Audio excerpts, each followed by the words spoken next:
ویلنسیا کے در و دیوار سے آگے سمندر ایک بار پھر ہمارے ساتھ ساتھ چلنے لگا تھا۔ ایک طرف حد نظر تک نیلگوں سمندر اور دوسری طرف حد نظر تک پھیلے ہرے بھرے کھیت اور ان میں اگی فصل کا ایک ایک پودا سفید مومی چھتری تانے ہوئے۔ اکثر کھیت پورے کے پورے پلاسٹک کی شیٹوں سے ڈھانپ دیے گئے تھے اور زمین میں گڑھے لکڑی کے کلوں کے سروں پر پلاسٹک پھیلا کر پورے کھیت باپردہ کر دیے گئے تھے۔ دل چاہتا تھا کوچ رک جائے اور میں ان کھیتوں میں چل پھر کر اس مٹی سے واقفیت پیدا کروں، کسانوں سے مل کر ان کی محنت کی داد دوں، سفید پوش پودوں سے بات کروں، تھوڑا سا جذبہ محنت چرا کر اپنے وطن لے جاؤں، کسی کھیت سے تھوڑی سی مٹی اٹھا کر بیگ میں رکھ لوں، اپنا حال دل کہوں، اس کی داستان سنوں۔ مگر کوچ والوں کو میری چاہت سے کوئی غرض نہیں تھی، انہیں کھیتوں کی مٹی کی چوری کا بھی کوئی غم نہیں تھا۔ وہ مسلسل اونچا بول رہے تھے۔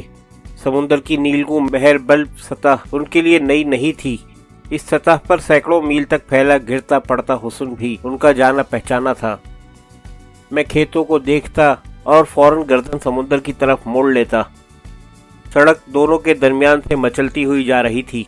ڈرائیور مسلسل سگار پی رہا تھا، بدستور باتیں کر رہا تھا۔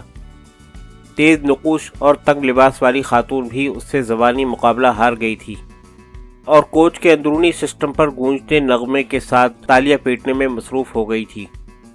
ڈرائیور اپنی آواز کی حفاظت کے لیے ذرا مدھم کرتا یا کیسٹ بدلنے میں دیر کر دیتا تو وہ بلند آواز میں چیخنے لگتی۔ اس کے باوجود سامنے کی سیٹ پر براجمان آراستہ پیراستہ بڑھیا اور اس کا ہم زباں 60 سالہ نوجوان ایک منٹ کے لیے بھی سانس لینے کو نہیں رکے تھے۔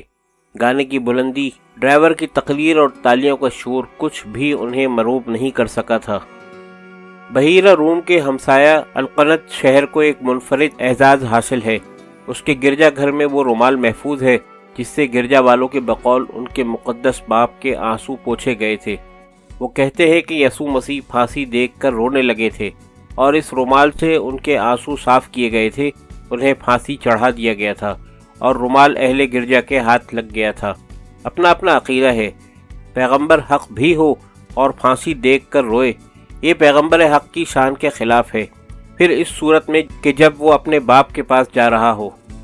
کوچ والے ہمارا کچھ خیال کرتے تو ہم اس رومال کی زیارت کر سکتے تھے، مگر وہ رکے بھی تو کسی کو اتارنے اور کسی کو سوار کرنے کے لیے۔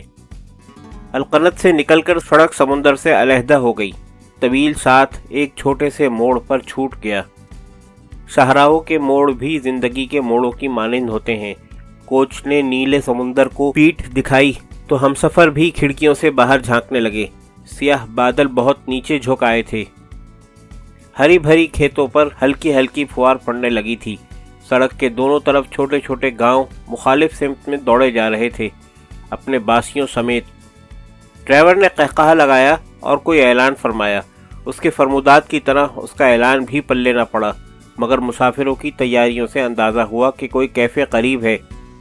اندلس میں ہر کیفے ایک بار ہوتا ہے، ہمارے یہاں کی طرح وہاں مسافر چائے نہیں پیتے، کچھ اور پیتے ہیں۔ گاؤں سے باہر کھلے کھیتوں میں ایک خوبصورت کیفے بار کے سامنے ہم ایک بار پھر اس سوچ میں پڑ گئے کہ بار والوں کو اپنے باشعور ہونے کا ثبوت کیسے دیں۔ دوسرے ممالک میں اپنے اور اپنے ملک کے وقار کا بہت خیال رکھنا پڑتا ہے۔ جو کوئی روم میں وہ کچھ نہ کر سکے جو اہل روم کر رہے ہوں، وہ یقیناً اپنے ملک کے خلاف کچھ کر رہا ہوتا ہے۔ سورج اور بھی نیچے جا چکا تھا، وہ بادلوں کی پھٹی پرانی چادر کے سوراخوں میں سے اہل زمین کو دیکھنے کی کوشش کرتا تو گھاس پر بارش کے قطرے موتیوں کی طرح چمک اٹھتے۔ خواتین و حضرات بار پر ٹوٹ پڑے تو اندازہ ہوا کہ باتونی مائی کے منہ سے اٹھنے والی خوشبو سے سارا راستہ میرا دم کیوں گھٹتا آیا تھا۔ جوس کا ایک ٹن خرید کر میں باہر نکل گیا۔ اندر کا ماحول ناقابل برداشت ہو رہا تھا۔ گاؤں کے عقب میں ایک پرانا برج مجھے پکار رہا تھا، جیسے سالوں کا بچھڑا کوئی اچانک مل جائے۔ میں چند قدم اس کی طرف چل کر واپس آ گیا۔ میرے اور برج کے درمیان ایک پورا گاؤں حائل تھا۔ گاؤں کی گلیاں آشنا آشنا سی تھیں۔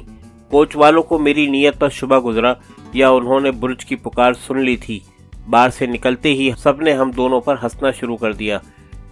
ڈرائیور کے قہقہوں سے گھاس پر بارش کے قطرے بھی کانپنے لگے۔ میں رین کوٹ پر پھسلتے بارش کے قطروں اور دماغ میں رینگتے خیالات اور احساسات کے سپولیوں کو جھٹک کر پھر سے کھڑکی سے لگ کر بیٹھ گیا۔ کوچ کا پورا ماحول مہک رہا تھا، ہر مسافر چہک رہا تھا، صرف میں خاموش تھا۔ مرثیہ والوں کی یاد میں چست خاتون اور اس کے ساتھی نے ایک بار پھر ترچھی نظروں سے میرا جائزہ لیا اور ماحول سے بے نیاز ہو گئے۔ مرثیہ میں میرے داخلے سے پہلے ہی آفتاب عالم تاب نے آنکھیں میچ لی تھیں۔ کوچ سے باہر آئے تو چار سو اندھیرا تھا۔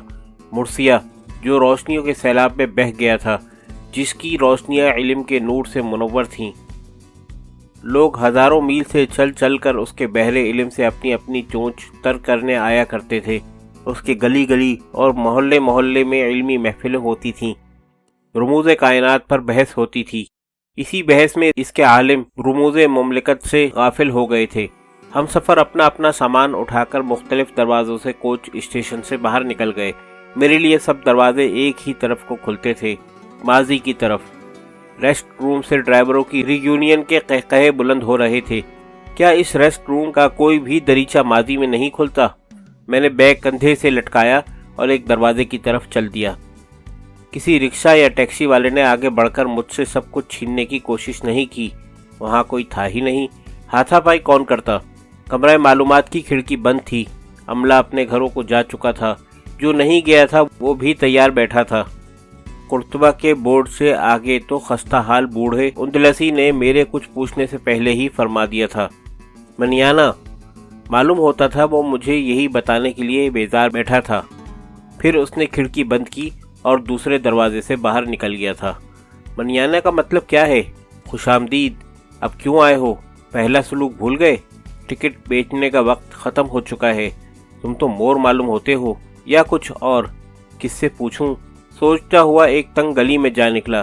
ایک قدیم طرز کی بڑی سی حویلی کے خوبصورت پھاٹک پر سیاحتی رہائش گاہ کا بورڈ دیکھ کر بٹن دبایا۔ خیال تھا ابھی کوئی بوڑھی مائی باہر آئے گی، خندہ پیشانی سے میرا استقبال کرے گی اور چابیاں تھما کر مطلع فرمائے گی کہ اندلس کے شہروں میں رات گری خطرناک بھی ہو سکتی ہے، مگر ایک تند خو بوڑھے کی کرخت آواز نے تمام امیدوں پر پانی پھیر دیا۔ ہوٹل کا بورڈ بلا شبہ ان کے دروازے پر آویزاں تھا، لیکن ہوٹل کا دروازہ ساتھ والا تھا۔ سوچا تھا اس مائی سے ابن عربی کے آبائی گھر کا پتہ پوچھوں گا، اس کے مکتب اور مسجد کا محل وقوع دریافت کروں گا، فتوحات مکیہ میں کس کس گلی کا منظر کھینچا گیا ہے کوئی پرانی مائی ہی بتا سکے گی، جس نے سینہ بسینہ یہ کہانیاں اپنی دادی یا نانی اماں سے سنی ہوں گی۔ بوڑھے کی آواز سن کر ان سے کچھ بھی پوچھنے کی جرات نہ ہوئی۔